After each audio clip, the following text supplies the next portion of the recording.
Ça tourne là? Ok. Bon, bah ça y est, on y est. Les temps. Depuis la dernière fois où on avait rencontré Slender, au final on s'est rendu compte que c'était pas vraiment un mauvais bougre, donc on s'est dit qu'on viendrait ici, histoire de rencontrer le Kraken et pouvoir discuter un petit peu avec lui. Bon bah j'espère que ça va bien se passer, on va voir hein. Excusez-moi. Oh putain!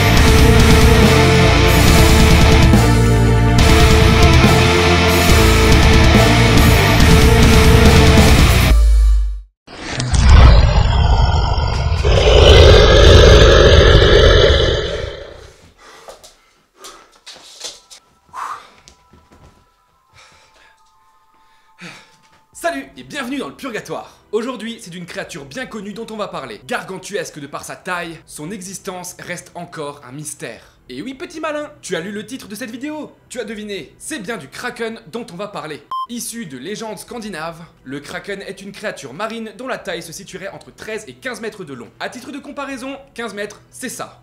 Quoi, j'ai pas trouvé d'objet correspondant. 15 mètres, c'est grand. Le bestiau posséderait de nombreux tentacules munis de ventouses, dont la taille est estimée à celle d'un homme. À titre de comparaison, un homme, c'est ça. Ah mais attends, si on estime que cet homme fait 1m80, si on empile 8 hommes, on arrive à 1440 cm, soit 14 mètres et 40 cm. Donc 15 mètres, c'est ça.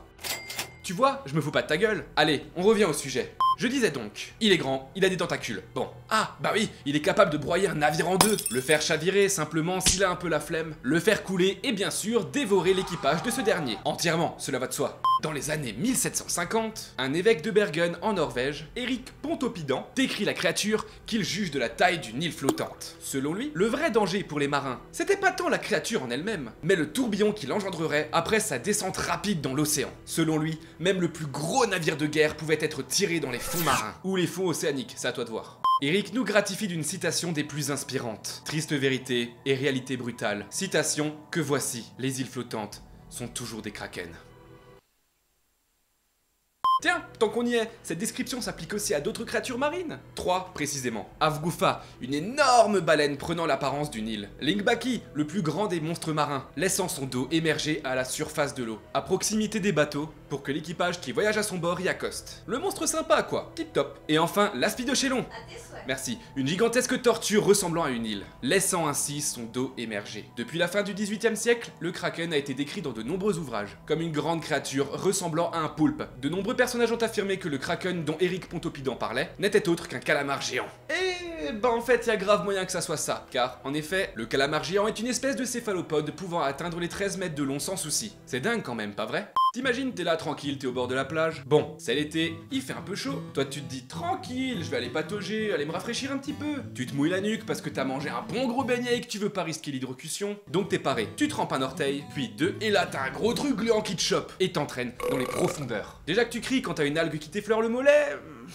Allez, rassure-toi, ça a très peu de chances d'arriver. Les calamars géants vivent à des profondeurs qui dépassent les 500 mètres. Et franchement, ils ne s'échouent sur la plage que très rarement. Bon allez, j'en rajoute une petite couche tant que j'y suis. Le calamar géant, c'est que le deuxième plus grand mollusque du monde. Non, parce que devant lui, il y a le calamar colossal. Lui, c'est une sacrée bête, hein. Il peut avoir un manteau, c'est ça, presque 2 fois plus grand que celui du calamar géant. 2 fois! Bon, sa taille maximum on la connaît pas encore vraiment. Les seuls spécimens connus ont été retrouvés dans le ventre de cachalots, ou lors de prises de pêche accidentelles. Ceux-ci font d'ailleurs entre 10 et 14 mètres de long, mais sont nettement plus lourds que les calamars géants, leur manteau étant plus gros. Souvent, les gars abusent sur sa taille. Des rapports de spécimens atteignant ou dépassant même les 20 mètres sont très répandus, mais n'ont jamais été scientifiquement documentés. Tiens, toi là devant ton écran, je suis sûr que tu apprécies de manière forte les films Pirates des Caraïbes, ou du moins au moins les 3 premiers. Eh ben écoute ça, en l'an 1874, il y a donc 144 ans, le très sérieux journal The Times raconte que la goélette Pearl aurait été coulée par un calamar géant. Tu t'en doutes bien avec tout ce dont on vient de parler que la goélette Pearl est indubitablement un avion? Non. Un train? Non. Un bateau? Non.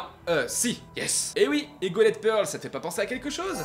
Tiens, toi là devant ton écran, je suis sûr que tu apprécies de manière forte les films Pirates des Caraïbes, ou du moins au moins les 3 premiers.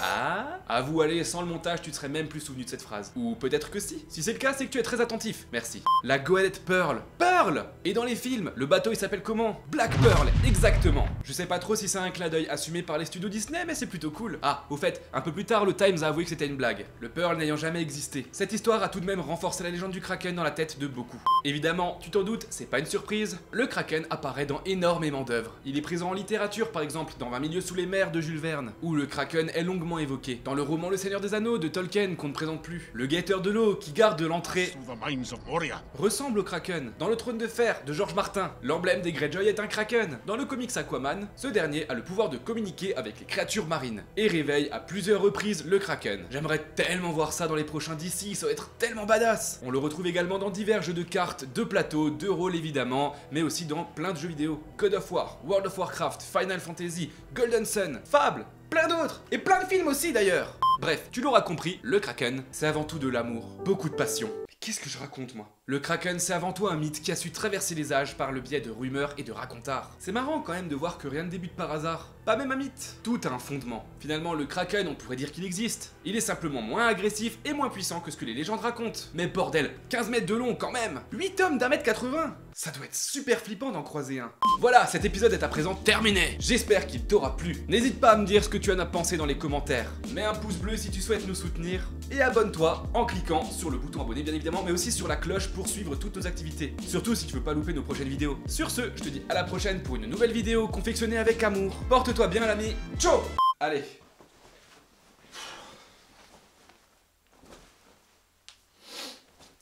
C'est parti.